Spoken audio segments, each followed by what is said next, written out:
মঙ্গলবার রাত সাভারের একটি বাড়ি ঘিরে পুলিশের শ্বাসরুদ্ধকর অভিযান। ভবনের আশপাশ থেকে সরিয়ে দেওয়া হয় স্থানীয়দের, এতে বাড়তে থাকে রহস্য।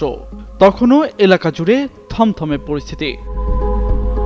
এ দৃশ্য ঢাকার সাভারের দক্ষিণ শ্যামপুর এলাকার 3 তলার একটি বাড়ি ঘিরে।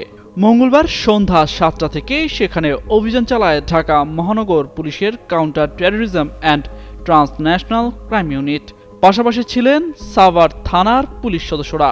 অভিযানে বোমাসহ এক ব্যক্তিকে গ্রেপ্তারের পাশাপাশি বোমা তৈরির সরঞ্জাম উদ্ধারের কথা জানিয়েছে পুলিশ।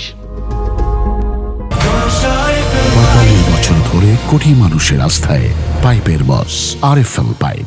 রাতে পুলিশ জানায় ডিএমপির সিটিডিসির একটি দল গোপন সংবাদের মাধ্যমে জানতে পারে এখানে জেএমবি সদস্যরা অবস্থান করছেন এবং তাদের কাছে বিস্ফোরক দ্রব্য আছে।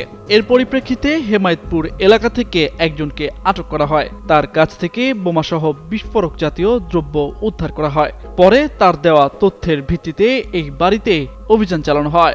আমাদের ডিএমপি ঢাকার বোম ডিসপোজাল ইউনিট এখানে উদ্ধার অভিযান পরিচালনা করছে। এর আগে ডিএমপির সিটিটিসির একটি টিম গোপন সংবাদের মাধ্যমে জানতে পারে যে এখানে জেএমবির সদস্যরা অবস্থান করছে এবং তাদের কাছে বিস্ফোরক জাতীয় দ্রব্য আছে।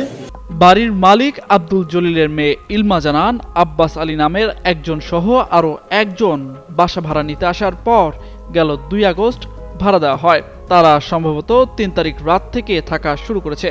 তারা বলছিল স্বামী স্ত্রী থাকবে, পাশাপাশি একটি স্কুলে বাচ্চাদের পড়াবে।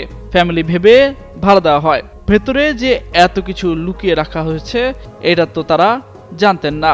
তারা বলছিল তারা গাড়ি চালায়, ড্রাইভার।